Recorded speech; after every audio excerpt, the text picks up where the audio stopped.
Good afternoon, Cedarfield family. Thank you for joining us live here.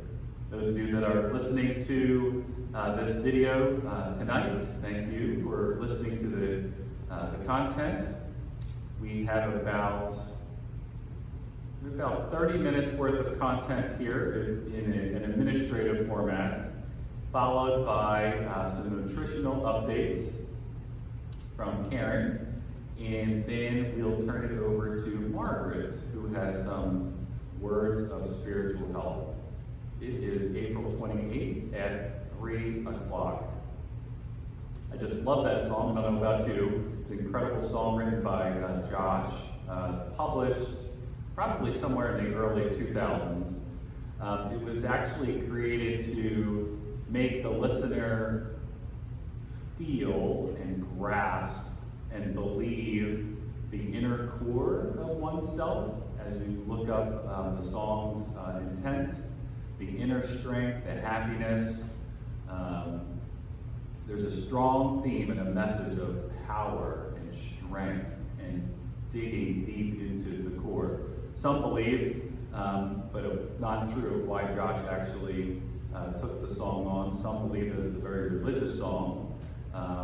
But in reality, it was meant originally to be a love song where people would love to raise other people up and give support to other people. So I play that song because the residents have been, and the families and team members have been unbelievable over the last few weeks. Most notably this last week. The emails, the texts, the e-cards, the phone calls, it has been extraordinary, the level of support that you have provided, especially to the team members of Cedarfield. And I cannot thank you enough from the bottom of my heart for helping lift up all the team members. It is a very trying time here at Cedarfield. Particularly on the license side. And all that you are doing, you may not get an email back or a phone call back, but those of you that have lifted the staff up, including myself, I got the most beautiful letter from Judy Johnson today. Thank you, thank you, thank you, thank you. I know the staff really appreciates you helping them with the courage and support, so we deeply appreciate it. Next thing I just want to talk about is repetition versus consistency. So I have received over the last several days the fact that these live streams are very repetitive and they're not really worth viewing anymore, Michael, unless you start changing up the content. So I'm trying to balance repetition and consistency. I'm trying to keep the format the same so that people understand what they're about to see from day to day, particularly the first 15 minutes where we talk about COVID-19 communication. So if anybody out there has an opinion about how to maybe liven us up, we are all ears, right, Eddie? Right, Renee? We are all ears in adding different segments to this so that it's not as repetitive. We are wide open. Let us know how we can make this live stream even better.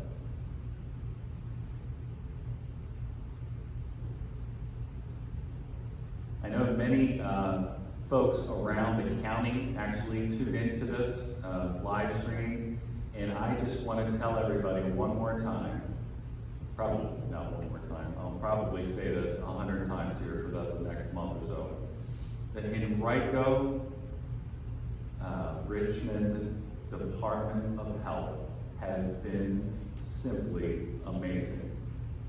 When we talk about being a partner in this with the DOH, I cannot emphasize enough how incredibly flexible, how incredibly supportive, their availability of time, their responsiveness, their expertise, their guidance in helping us make decisions has been like no other department of health I have ever had the pleasure of partnering with. And I mean that sincerely. They have a tough job as well right now, and they are handling it with grace and professionalism.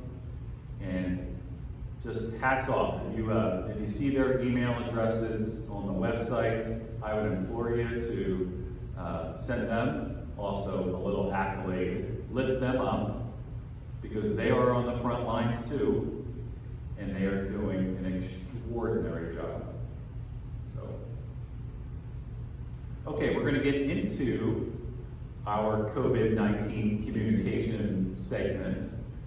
And I want to talk a little bit about a letter that we just posted to the residents. We posted it to our website. The team has been available to this content over the last 24 hours. So those of you that have not read the letter, or for the families that are listening to this recording tonight, just want to read you what the content of the letter is. It is as follows. On Sunday, we received some notification from the Henrico Health Department that a second independent living resident has tested positive for COVID-19. That brings the total number of diagnosed resident cases at Cedarfield to 5. And Governor Northam announced several weeks ago that the Virginia National Guard will be working with the local Department of Health here to conduct testing and infection control training throughout throughout the Commonwealth. So as a result of some really professional expertise, very available, a lot of discussion with the Department of Health.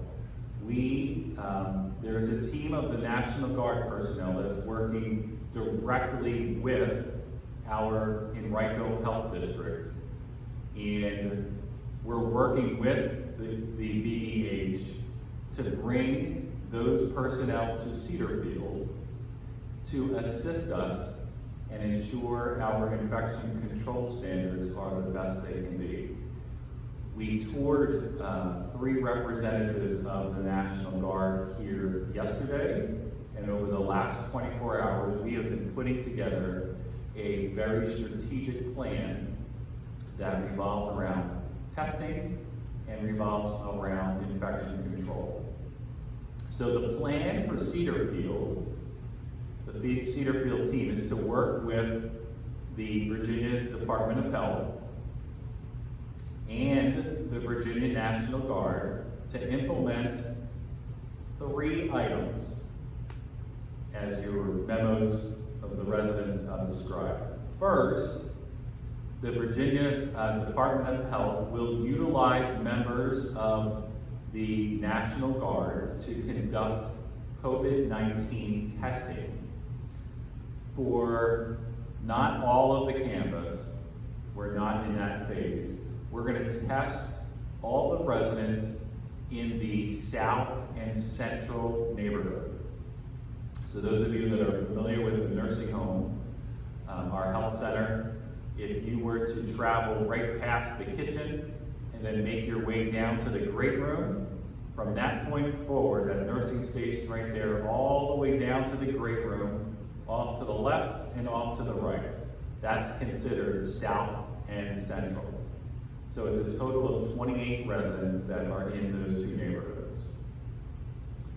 The Virginia Department of Health will utilize the members of the National Guard to also conduct testing for team members and agency personnel that work also in those 2 neighborhoods, south and central.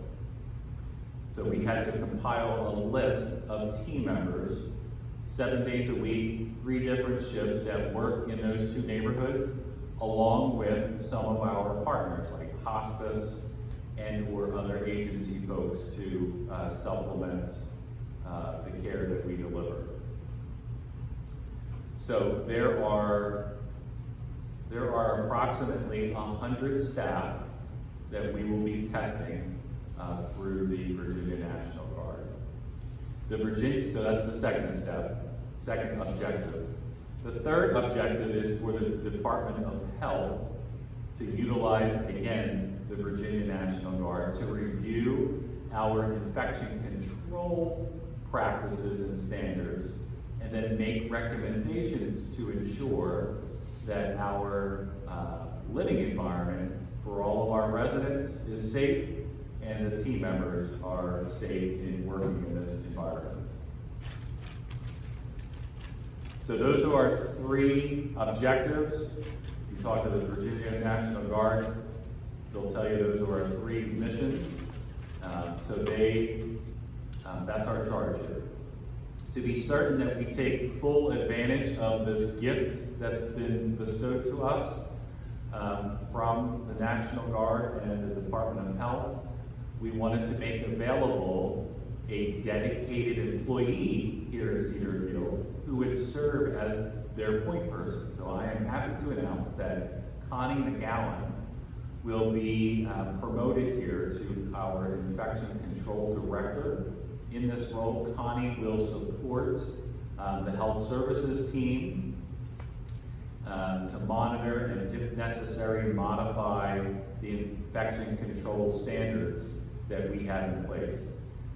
Connie's also going to work with James Green, our Business Office Director, and the Virginia Department of Health, along with the National Guard, to look at our personal protective equipment inventory levels and develop a very strategic policy on how to employ that inventory given our potential new infection control standards. So that's our approach, and I've said all along that one of the top things to do in a situation like this is to vigilantly, aggressively implement some infection control standards. So that's part of this Virginia Department of Health plan partnership. So I did want to show you a couple of pictures. Eddie, can you zoom in on these pictures, please? This first picture happens to be the 3 representatives from the National Guard. In the middle, actually on the right-hand side, is Lieutenant Colonel Sam, who's going to be taking the lead here. They are outside the main entrance here. As they were standing there, I couldn't help but to take this picture. The American flag was flying over top of them. So those 3 individuals will be leading the effort here. There will be 40 members of the National Guard helping with this point prevalence survey that I'm going to get into in a second. The second picture, this is them assessing the main entrance, which is where we're going to station one of our drive-thrus. This third picture, again, them assessing the area back towards the assisted living bridge that covered the parkway. Excuse me, the covered bridge. They're assessing that area for their second tenting. This picture, the scene out of E.T., they said to me, Michael, we are trained to fight. We are trained for chemical warfare, and we have all the appropriate equipment and that's the equipment that we will be bringing with us to fight. We're going to be bringing our rubber suits, and we'll have oxygen on, and so it would behoove you, Michael, to educate the residents and the team members and families that This is our approach to protect ourselves, since we are in so many different facilities around the Commonwealth.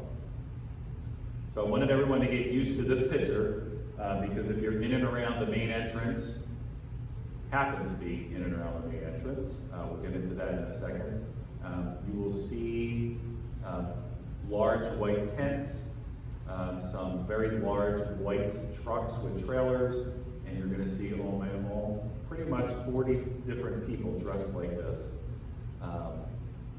So this picture is also on the memo that we distributed to the team members and residents. Here's a picture of one of their tents. They have these tents set up because they actually, the chemical that they use to disinfect people after they actually put on the suit is one of these tents. So we'll have one of those tents here. And then here's a little close-up of the respirator and oxygen that they use. So wanted to get just get these pictures out to you to help you understand the visual that is coming our way on Thursday. And so back to our preparedness plan, I just want to re-emphasize a couple of things. So what are we actually doing, Michael? This is, some people call this mass testing. The Department of Health and the National Guard refers to this as point prevalence survey for COVID-19. Point prevalence survey is used in healthcare communities to identify the number of people with a disease or a condition at a very specific moment in time. And that's a really critical element. They're availing themselves and the number of tests so that we can get a snapshot of what the situation is. It's a snapshot. It identifies who might have COVID-19 compared to who is negative, and gets into a little bit of who might be exhibiting some symptoms. So the utility of this short acronym PPS, Point Prevalence Survey, the utility of this PPS is to control the spread of it. It's not well understood still, PPS, and it's used in part as a multi-pronged surveillance infection control strategy, which we just talked about. And in conjunction with the PPS can lead to enhanced results. So this is a very small piece to the puzzle. I've been referencing this for the last 4 to 5 weeks, that if we do mass testing, it's a fraction of what the preparedness plan really does talk about. So why are we doing it? Why are we doing a PPS right now? In general, the Virginia Department of Health is not recommending a wide use of PPS in nursing homes or long-term care facilities, or any other congregate setting. The role of asymptomatic persons that might play in this COVID-19 transmission is not fully understood to this very second. And the risk of COVID-19 is really thought to be greatest when the person, the patient, you and I, are asymptomatic. So PPS, it's recommended early in a COVID-19 situation, such as ours. So if we were to get beyond where we're at, really a PPS really does not have any value to it. So that's the reason why we're doing it right now, because the Department of Health really believes that we have a window of time this week to see if it would be of any value. The goals of this PPS, the investigation, are to determine an extent of the spread within the south and central neighborhoods, and to evaluate factors that are associated with the transmission. and then furthermore, to develop recommendations to reduce the spread even further. With those particular goals in mind, a PPS might be considered in additional circumstances, which we can get into at a later date. But for now, again, it's going to just a couple of reminders here, or other frequently asked questions. So, who's being tested? It's not everybody on the campus. It's not every resident. It's not every team member. We're targeting the south and central neighborhood, which equates to about 28 residents and about 100 team members and or agency folks like hospice that come in and help us deliver care. So we will be conducting this survey on Thursday, unless while I'm in here they change their plans. But for right now, it's Thursday. The National Guard calls it showtime. Showtime actually starts at 7 o'clock. So our mission with those 4 objectives I just mentioned starts at 7 a.m. So they'll probably arrive here around 5 o'clock and start to set up, particularly since it's supposed to rain all day, starting at 7. So they're going to get here around 5 o'clock. We're going to have two areas that they're going to set up. One is further down where the buses park down by assisted living entrance. We're going to remove the buses from the property, and they're going to tent down there. So you're not going to really see a lot of what goes on with them sanitizing their suits, because that's the location that the clean area, they call it, of where they intend to set up. They're going to use that as a staging area to come into the health center and then test the residents inside. And then all the team members who are on shift who work in those 2 neighborhoods will be tested inside. So the majority of people of that 100 list work on the 2nd shift, they work on the 3rd shift, they work on the weekends, or they come intermittently. And we're going to ask those folks to come through a drive-through. That drive-through is going to be set up out front, right underneath. Since it's going to rain all day, it's going to be set up right underneath the portico shade that we have. So there'll be a couple of trucks and trailers out front, and they're going to utilize the existing main entrance as the setup. So the cars will pull up underneath the portico shade. They'll go through a checklist, a series of questions, and then they'll administer the test right there. So why the National Guard? It's a great question, Renee. Thank you. So why is the National Guard here? Oh my heavens, they've called in the National Guard. So the National Guard, again, was called up from the governor a few weeks ago to help out with this particular situation. So when the Department of Health asked Chris Henderson and I, what would you like to do? We said, let's take advantage of the resource since it's available to us. It's a gift to us to be, I don't want to have the National Guard on the campus, but if we have to have partners within helping with this testing, that's the next best thing along with the Virginia Department of Health. So they are here as a resource. Lieutenant Colonel Sam said, Michael, we're trained to fight. We're here to fight. Please tell people that we're going to gear up because we're protecting ourselves. That's how we were trained. She also said, please deliver a firm message that we are here on a mission. It is our mission to help Cedarfield for a 4 to 5 hour period of time get through this testing. We're not here for fanfare. We're not here for photos. We are here for a mission. And she respectfully asked, because we're all practicing social distancing and self-quarantining anyway, She said, please implore to the team members, to the families, and to the residents not to come to either one of these locations and take pictures. Please stay.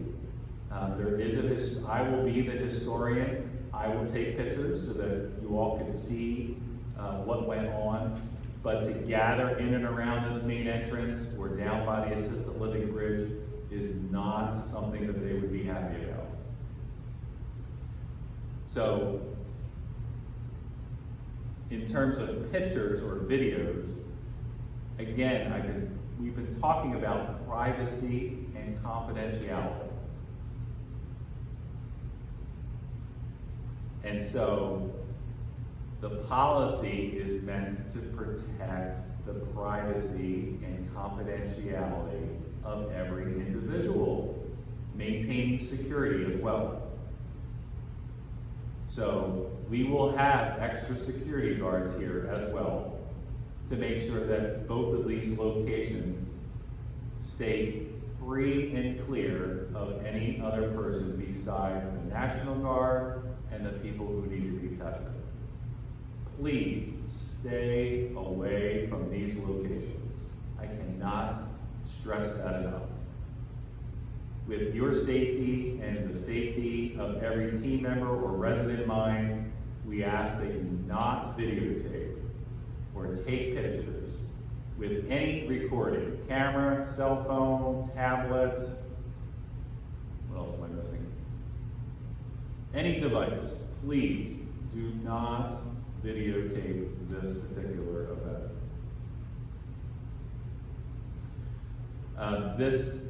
This drive-through that I'm referencing up here at the main entrance is only for the team members who we have identified that need to go through this testing that work in South and Central neighborhood.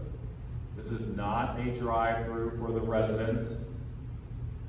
This is not a drive-through for anybody else that works outside of this South and Central neighborhood. This drive-through is just meant for the people who work in that neighborhood. Nobody else. So that's my news. And people have been asking throughout the last week, when are we going to test people? How often are we going to test people? So hopefully this gives a little bit more information to you about what our plans are this week, and as an indicator of what we have been doing for the last 5 days, partnering with the Department of Health to take our preparedness plans to the next level and get this snapshot in time. Really, we do not currently have a problem in Sunshine Plaza. We do not have any issues in assisted living. And on the north side of our health center, we don't have any issues. We do have 2 residents in independent living that have been tested COVID-19, but the Department of Health is not concerned right now about those particular cases, mainly because of our preparedness plan and the level of aggressive infection control that's going on in the independent living building. And I've told them how vigilant you are, you being the residents, how vigilant you are with self-quarantining and social distancing at the campus over the last few weeks. So do we have any questions coming about that yet? No? Okay. So next part of our COVID communication plan has to do with disclosure of some statistics. So here are some facts to date. We have 7 residents tested. 5 residents have tested positive for COVID-19. We've tested and/or team members have voluntarily tested 6 of those, and 4 have come back as positive.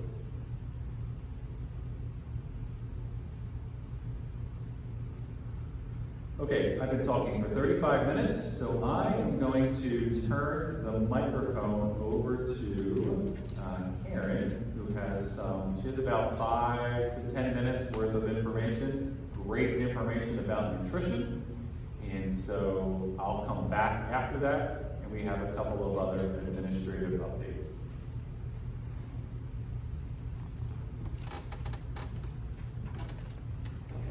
Thank you, Michael. Hi, Cedarfield. As Michael said, I'm Karen Wilder. I'm the dietitian here at Cedarfield. I've been here just shy of 6 months. Who knew we'd be in the midst of a pandemic when I came in and accepted the position, but I wouldn't use exciting as the word, but it's definitely been nothing I was expecting to happen, and I know none of us were either, but here we are.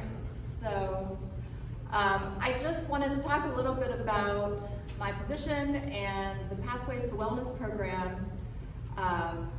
While my position here at Cedarfield primarily focuses on the license portion of Cedarfield and making sure Cedarfield is compliant with the government regulations, with the nutritional assessments and needs of those residents, I truly am the dietitian for this entire community, and happy to be so. And that includes residents, team members, and even residents' families when you have concerns about your loved ones here. I am available for all of you, and happy to be so.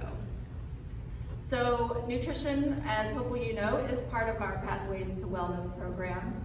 And right now, with all of what's going on, that ways to engage in that program are a little limited. So we're trying to be creative, and that's kind of where this live show that I'm doing was, birthed, so to speak. But I wanted to talk a little bit about some of the ways that you can get some nutrition information right now in this time. So one of those ways is this live show that I'm doing. So it's every Wednesday at 1 p.m. It's not a very long segment. It's 15 to 20 minutes. And I really wanted that to be driven by you, the topics that we talk about. So please feel free to email me, call me at my office, and give me your suggestions or your questions or whatever you'd like me to talk about. And then I can kind of, mold a show into that. Sometimes the questions are very simple, sometimes they lend themselves to a whole series of topics. So there's that. I also am contributing 1 to 2 articles every month in the Informer under the Dietitian's Digest. So that's typically a topic of my choice, but again, I'm flexible, so if you have suggestions, just let me know there too. And you can also find information about nutrition on the My Cedarfield website, as well as the app, the My Cedarfield app. There is a Pathways to Wellness section there, and in that section you can find the Diet, Dining, and Nutrition tab. It's number 6, the 6th dimension, and I've been loading some stuff there, and a few other people have loaded some things, and I'll continue to load some things, indefinitely, really, because that's, an app we can use at any point, not necessarily just during these times. So one idea that I had just the other day was that my live show is not being recorded. So if you miss it, then you miss it. It's kind of one and done. So I would like to start putting together little PowerPoint slideshows of the information that I cover on those and post it there on the website and the app. So if you miss it, you can go in and get the basic idea of what we talked about. So I will go back, for the 3 episodes we've done already and post that information. And then going forward, I'll have that information available as well. I also wanted to talk about, sometimes on the show we talk about COVID-19 related things, and sometimes we don't. So tomorrow's episode will focus somewhat on what we're going through right now, because of a couple of questions and concerns that I've received from some residents. And that is just kind of stress and anxiety about food right now. A lot of things are different. This is an unprecedented time. A lot of people have expressed things to me like, You know, my daughter used to bring my groceries to me, and you know, now she can't come on campus. And you know, or you know, I'm a recent widower, and my wife took care of all the meals, and I don't know what to do, and I don't know what I should be eating for breakfast. Some people simply just aren't sure how to get food. And we have a number of things that we've implemented here at Cedarfield to help you in that regard. The meal delivery from the main dining room. We have the grocery shopper that you can submit your request to, and she does the shopping for you. We also have our shuttle service where your loved ones and your caregivers can deliver your one brown paper bag. So we'll talk a little more about that tomorrow. But it sounds like that those programs are growing really well, so I'm glad that you all are utilizing them. So we'll make sure that you have ways to get food into your apartment or your cottage. And once you do, tomorrow we're going to talk about how to build a shopping list, maybe some creative breakfast ideas that are really simple. We're not talking about anything fancy these days. We just want to make sure everybody's getting good nutrition. So we'll talk about some simple ideas for breakfast and lunch or dinner, whichever meal you're not getting from the main dining room.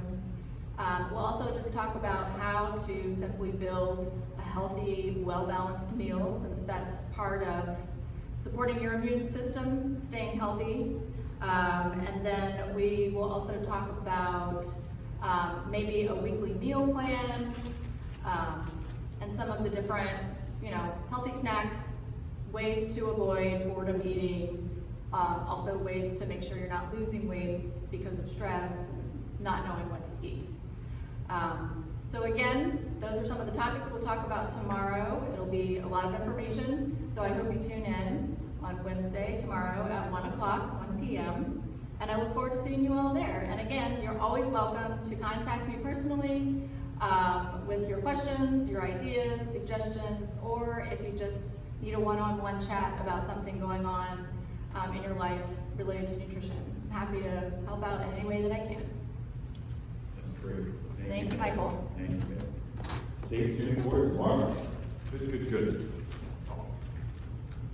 Okay, next segment of this live streaming has to do with a little direct information for the families near and far.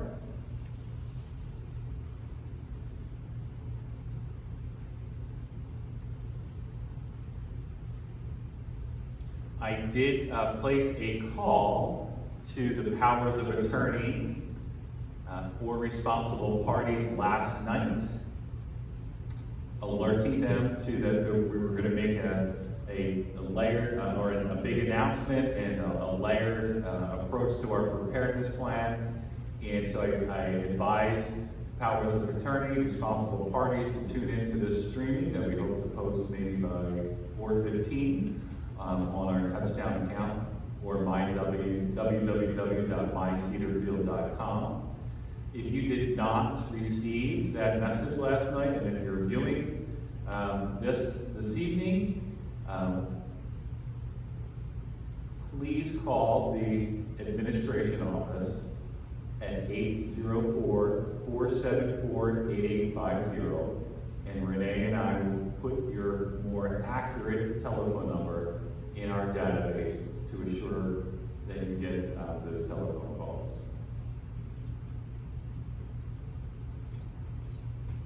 I don't know what you're saying. So that's the first thing. Second thing is our team here cleaned up the mycedarfield.com. Thank you, Lori and Amanda. So we heard some feedback that once families were going into this website and they were seeing a laundry list of all the videos that we have posted over the last 8 weeks, we've cleaned that whole area up. So now you only see the last 4 days worth of videos, and then we're archiving the rest of them on the bottom. So you can now, when you log in and you're guided to that page, after you click on the coronavirus module, you can see the videos at the top and the memos right underneath it, the most recent 4. and then everything's archived down the bottom as you scroll down. Health services POA. Oh, right, thank you. So again, this telephone message to the powers of attorney is going to, the messages that we have been sending are to the powers of attorney, the responsible parties for those that have a loved one living in the health center, assisted living, or memory support. We are not making phone calls to all of your responsible parties or powers of attorneys of residents who live in independent living and or the cottages. Just want to remind everybody about our supplies shuttling program. We'll continue tomorrow, Wednesday. Is it already Wednesday? Wednesday, for those of you that live in the cottages. Before I go any further, if one of the most frequently asked questions is, well, Michael, I don't have a mask. How can I get a mask? Can you give me a mask, Michael? So Renee has been working hard at trying to find some semblance of a mask that we could procure. I will tell you that what I'm about to say is nowhere close to the quality of a mask that our seamstresses have been making here, the resident volunteers that have been making masks here. Those masks are great, especially the ones with the pockets in them, so you can actually put a filter within that pocket. Those masks are awesome. If a resident needs a mask, actually I think I have enough of these. We did procure some masks that you simply slip behind your ears. I'm going to demonstrate here for you in a second.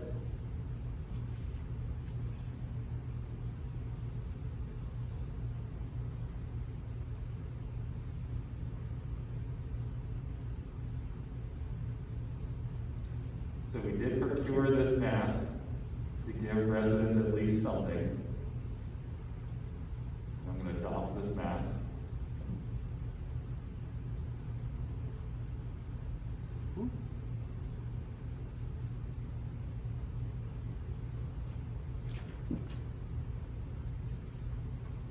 So we were thinking about putting those masks in probably the easiest way to do it is put it in the meal delivery bag tomorrow, since we're getting into the 4 o'clock hour tonight. So we're gonna send out a couple of masks to every resident, and if you don't have a mask, you can certainly use this one.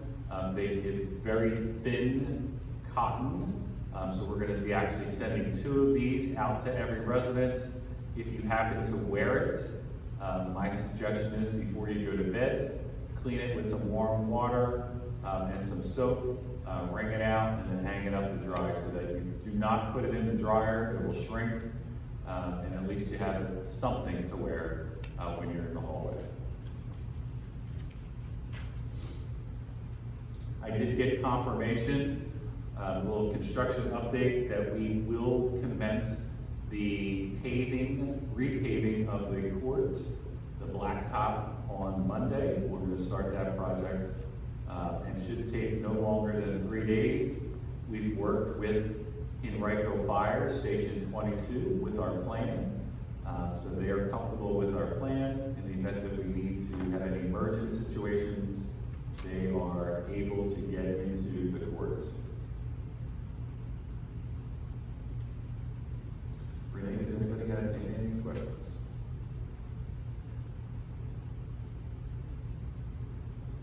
Why is Cedarfield not on lockdown? Not fair, the residents are not going out every day. Oh, residents are going out. So we are not under lockdown through guidance from the Virginia Department of Health. They consider needing to lock down a community if you have more than 10% of your population. We have 500 residents living here, so you can do that math. We do not have an outbreak around this whole campus. It's just isolated in this one specific area, and that's mainly the reason we don't have a lockdown. To the second part of this question, I cannot emphasize enough to a small portion of the residents,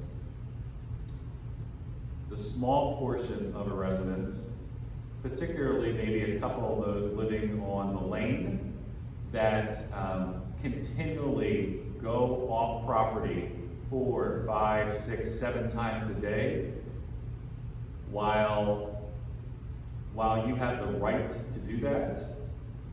The governor's executive order says that if it's essential to your health, you can go to certain locations.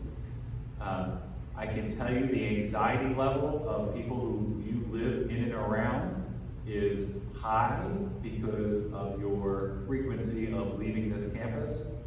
So I would implore the small percentage of residents who are, if I tiptoe into the world of taking advantage of the policy, I would just implore you to think about the people in and around you who are complying with the stay-at-home order, who are complying with many of the policies Cedarfield has put in place. And if you could really start to look yourself in the mirror and maybe continue to change your behavior and practice and comport to more of what we are trying to do as a Cedarfield family, I know that will go a long way with relieving some of the anxiety of your fellow neighbors. The court is being paved on Monday. We're going to start that project. The question is, when on the court, where on the court? That doesn't make sense. Where on the court? The whole court is being repaved. All the blacktop on the court is being repaved. This is part of our redevelopment project, that the blacktop around the whole campus is repaved or remilled. And since we decided that there are no construction trucks going on the court, that we would start this project now rather than waiting to the end of this master plan project. Another question came in about parking up in the front. The the National Guard has said, can these cars stay here? I said, well, it's up to you. And they said it's fine that the car's out front. If you're parking your car out front, they said it's fine that you keep your car there. The drive-through is just going to come through the circle and back around, and folks would leave the property. So there really won't be any need for a resident to move their car, either in the front or in the back. In the back, it's just the buses that we're going to relocate.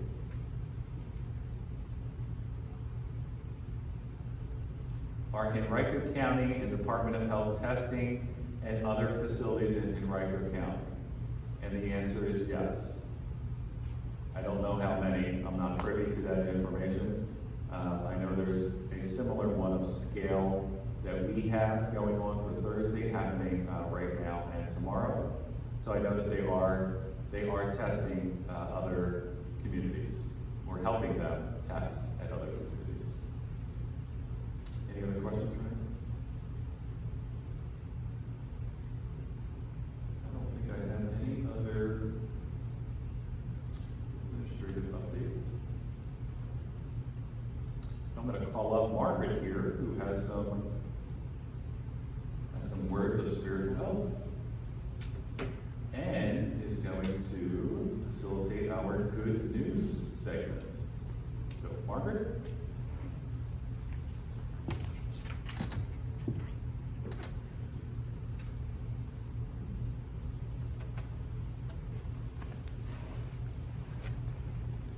Thanks, Michael. Thanks, Michael.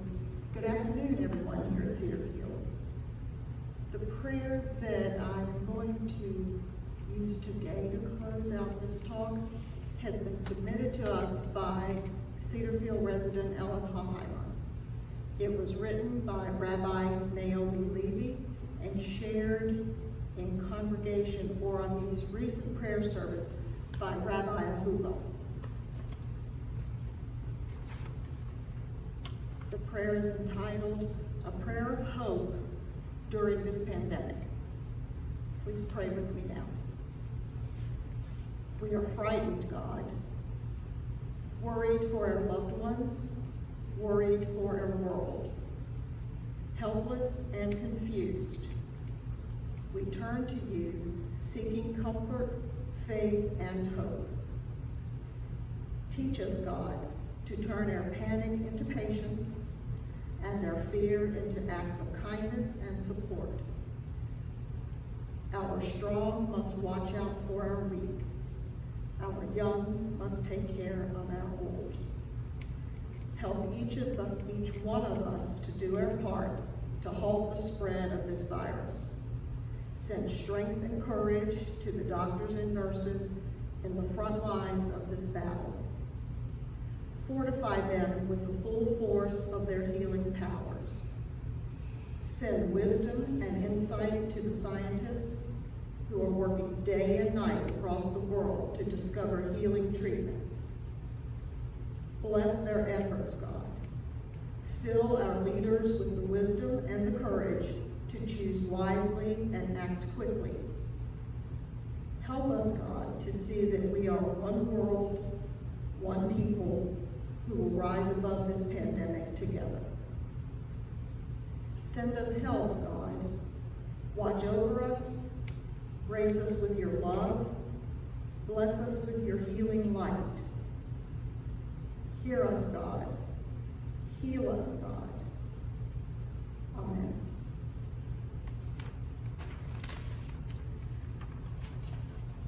And are we now ready for good news? We are. Okay. Today's good news is that tomorrow, Wednesday, April 29th, Jan and Mike Steele will celebrate their 42nd wedding anniversary.